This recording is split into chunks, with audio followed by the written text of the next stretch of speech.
Hello students, good morning.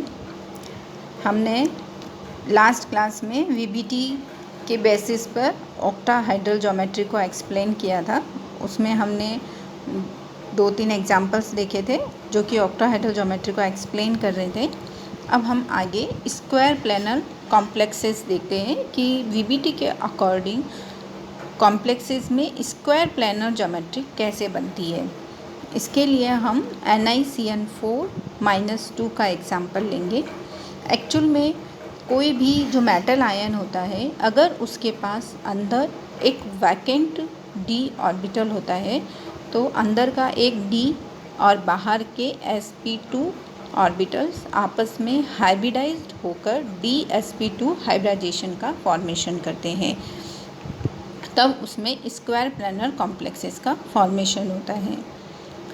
इसके लिए हम ये एग्जांपल ले रहे हैं NiCN4-2 का। इसमें जो d ऑर्बिटल पार्टिसिपेट करता है वो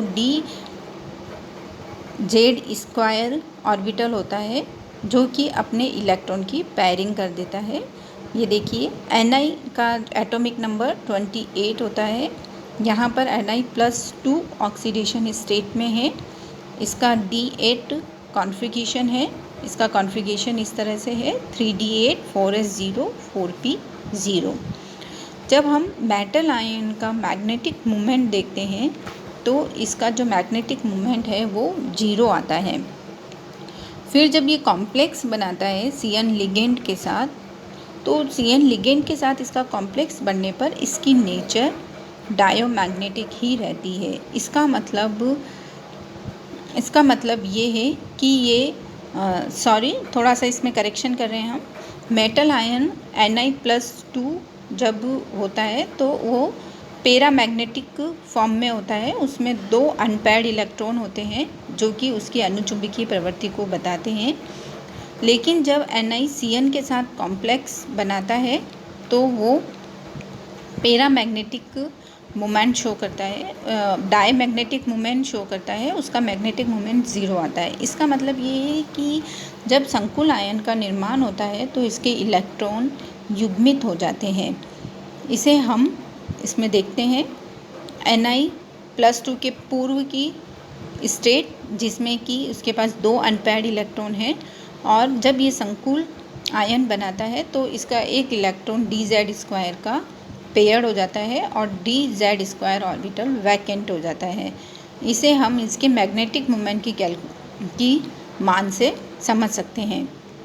और ये dsp2 ऑर्बिटल्स हाइब्रिडाइज्ड होकर dsp2 हाइब्रिडाइजेशन का निर्माण करते हैं। इसमें CN लिगेंड है, अपने इलेक्ट्रॉन्स इसमें दे देता है और कोऑर्डिनेशन बॉन्ड का फॉर्मेशन करता है। इस प्रकार से स्क्वायर प्लेनर कॉम्प्लेक्स का फॉर्मेशन होता है। इसके बेसिस पर हम PtCl4-2, NiNH3 4+2, PdCl4-2 कॉम्प्लेक्सेस के dsp2 हाइब्रिडाइजेशन को एक्सप्लेन कर सकते हैं। इसके बाद हम नेक्स्ट एग्जांपल ऐसे मेटल आयंस का लेते हैं जिनका कि इलेक्ट्रॉनिक कॉन्फ़िगरेशन D9 होता है। D9 के लिए हम देखते हैं Cu+2 Ag+2, इनका जो कॉन्फ़िगरेशन होता है D9 होता है। इनमें जो मेटल आयन होता है वो अपनी अनुचुंबकीय प्रवृत्ति का होता है, क्योंकि इसमें एक अयुग्मित इलेक्ट्रॉन होता है। जैसे हम एग्जांपल लेते हैं CuNH3 4+2। अब जब ये मेटल आयन कॉम्प्लेक्स हम देखते हैं कि इसमें एक भी वैकेंट d ऑर्बिटल नहीं है। इसका मतलब इसमें dsp2 हाइब्रिडाइजेशन पॉसिबल नहीं है। लेकिन जब इस संकुल की ज्योमेट्री को हम देखते हैं तो इसमें इसकी ज्योमेट्री स्क्वायर प्लेनर शेप में आती है और ये पैरामैग्नेटिक नेचर का होता है। अब इसमें पैरामैग्नेटिक नेचर कैसे पॉसिबल है, क्योंकि इसमें एक भी वैकेंट ऑर्बिटल नहीं है और एक जो इलेक्ट्रॉन है वो अपना ऑर्बिटल कैसे वैकेंट करता है। तो इसके लिए ये थ्योरी दी गई कि Cu+2 के पास जो एक अनपेयर्ड इलेक्ट्रॉन होता है वो एक्साइटेड होकर 4p के वैकेंट ऑर्बिटल में चला जाता है और अंदर का d ऑर्बिटल वैकेंट हो जाता है। इसमें dx2y2 वैकेंट ऑर्बिटल इसमें पार्टिसिपेट करता है और ये जो एक इलेक्ट्रॉन हायर स्टेट में चला जाता है उसी की वजह से ये संकुल आयन बनाने के बाद भी अपनी अनुचुंबकीय प्रवृत्ति को बनाए रखता है। तो इसमें DsP2 हाइब्रिडाइजेशन हो जाता है और इसकी वर्गाकार समतलीय संरचना बन जाती है। इसका जो ये एक्साइटेड इलेक्ट्रॉन होता है ये बहुत ही लूजली बॉन्डेड होता है, मतलब ये इजीली बाहर निकल सकता है, जो कि कॉपर +2 की रिड्यूसिंग नेचर को शो करता है। लेकिन एक्चुअल में प्रैक्टिकली कॉपर +2 जो होता है वो रिड्यूसिंग नेचर का नहीं होता है। इसे VBT एक्सप्लेन नहीं कर पाई, इस कॉन्सेप्ट को VBT नहीं समझा पाया, ये इसकी ड्रॉबैक होती है। इसके बाद हम देखते हैं टेट्राहाइड्रल कॉम्प्लेक्स। टेट्राहाइड्रल कॉम्प्लेक्स में sp3 हाइब्रिडाइजेशन वाले कॉम्प्लेक्सेस आते हैं जो कि sp3 हाइब्रिडाइजेशन रखते हैं और टेट्राहाइड्रल स्ट्रक्चर बनाते हैं। इनमें किसी भी मेटल आयन के पास अंदर का वैकेंट d ऑर्बिटल नहीं होता है, जो कि हाइब्रिडाइजेशन में पार्टिसिपेट नहीं कर पाता है और ये sp3 हाइब्रिडाइजेशन बनाते हैं। इसको हम इस एग्जाम्पल से समझ सकते हैं। इसके लिए हम एक एग्जाम्पल लेते हैं ZnNH3 4+2। Zn का एटॉमिक नंबर होता है 30 और यहाँ पर Zn मेटल आयन जो है वो +2 ऑक्सीडेशन स्टेट में है। इसका मतलब Zn का जो इलेक्ट्रॉनिक कॉन्फ़िगरेशन होगा वो होगा 3d10 4s0 4p0। अब इसमें हम देखते हैं कि Zn के अंदर का 3d ऑर्बिटल कम्प्लीटली फिल्ड है, उसके पांचों ऑर्बिटल में ऑलरेडी इलेक्ट्रॉन्स प्रेजेंट हैं। इसका मतलब ये है कि Zn के पास वैकेंट d ऑर्बिटल नहीं है जो कि इसमें पार्टिसिपेट कर सके। इसीलिए Zn के आउटर वैकेंट ऑर्बिटल्स इसकी संकुल बनाने में भाग लेते हैं। तो बाहर का s और 4s का एक ऑर्बिटल और 4p के 3 ऑर्बिटल आपस में हाइब्रिडाइज्ड होकर sp3 संकरण का निर्माण करते हैं। जैसा कि हम देख रहे हैं यहाँ पर NH3 4 लिगेंड्स इसके साथ मिलकर sp3 हाइब्रिडाइजेशन बनाते हैं। अतः हम कह सकते हैं कि स्क्वायर प्लानर कॉम्प्लेक्सेस के लिए किसी भी मेटल आयन के पास अंदर एक वैकेंट d ऑर्बिटल होना चाहिए। ये वो उसे अपने इलेक्ट्रॉन्स को पेयर करके या हायर स्टेट में एक्साइटेड करके गेन कर सकता है।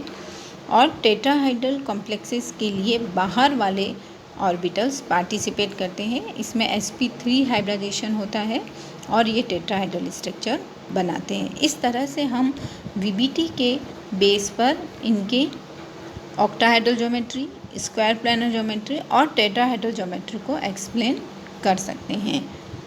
अब हम एक एग्जाम्पल लेते हैं जिसके बेस पर हम किसी भी, अगर हमारे पास मैग्नेटिक मोमेंट है और अगर हमें किसी कॉम्प्लेक्स की ज्योमेट्री को फाइंड करना है तो हम कैसे फाइंड करेंगे। इसके लिए हम एक एग्जाम्पल लेते हैं MnBr4-2 का। इसका हमें मैग्नेटिक मोमेंट दे रखा है 5.9 Bm और इस कॉम्प्लेक्स की ज्योमेट्री हमें फाइंड करनी है। Mn+2 का जो इलेक्ट्रॉनिक कॉन्फ़िगरेशन है वो है 3d5। Mn का एटॉमिक नंबर हमारा होता है 25, ठीक है। और यहाँ पर ये +2 ऑक्सीडेशन स्टेट में है तो इसका जो इलेक्ट्रॉनिक कॉन्फ़िगरेशन होगा वो 3d5 होगा। 3d5 4s0 और 4p0। केवल मेटल आयन का जब हम मैग्नेटिक मोमेंट निकालते हैं तो हम μ = √n+2 के फार्मूले से हम इसका मैग्नेटिक मोमेंट निकाल सकते हैं। n जो होता है वो नंबर ऑफ अनपेयर्ड इलेक्ट्रॉन होता है, ठीक है। तो जब हम इसका Mn+2 का मैग्नेटिक मोमेंट निकालते हैं तो वो आता है हमारा 5.9 Bm। इसका मतलब Mn जब वो मेटल आयन की फॉर्म में था तो उसका मैग्नेटिक मोमेंट 5.9 था, और जब वो संकुल बना लेता है, कॉम्प्लेक्स फॉर्मेशन करता है Br लिगेंड के साथ, तो भी उसका मैग्नेटिक मोमेंट 5.9 आता है। इसका मतलब ये है कि वो फ्री स्टेट में और कॉम्प्लेक्स स्टेट में इसके मैग्नेटिक मोमेंट में कोई भी चेंज नहीं आता है। इट मीन्स इसके 5 अनपेयर्ड इलेक्ट्रॉन्स बने रहते हैं, अतः इसके पास एक भी वैकेंट डी ऑर्बिटल नहीं होता है। तो इसके संकुल बनाने में बाहर वाले ऑर्बिटल्स पार्टिसिपेट करते हैं, 4 शेल वाले ऑर्बिटल्स इसके स्ट्रक्चर बनाने में पार्टिसिपेट करते हैं। इसके पास 4 लिगेंड है, तो 4 ऑर्बिटल्स इसमें भाग लेंगे, 4s का 1 और 4p के 3 ऑर्बिटल्स इसमें भाग लेंगे, और इसमें sp3 हाइब्रिडाइजेशन बनेगा। तो इसकी जो स्ट्रक्चर होगी वो टेट्राहेड्रल होगी। इस प्रकार से मैग्नेटिक मोमेंट के बेस पर, क्योंकि इसके मैग्नेटिक मोमेंट में कोई भी चेंज नहीं आ रहा है, तो उसके बेस पर हम इसके वैकेंट ऑर्बिटल्स को कैलकुलेट कर सकते हैं, उनको जस्टिफाई कर सकते हैं, और उसके बेस पर हम इसकी ज्योमेट्री का डिटरमाइनेशन कर सकते हैं। तो ये हमारी वीबीटी के अकॉर्डिंग इनकी स्ट्रक्चर्स थी। अब हम नेक्स्ट क्लास में CFT का इंट्रोडक्शन पढ़ेंगे। थैंक्स।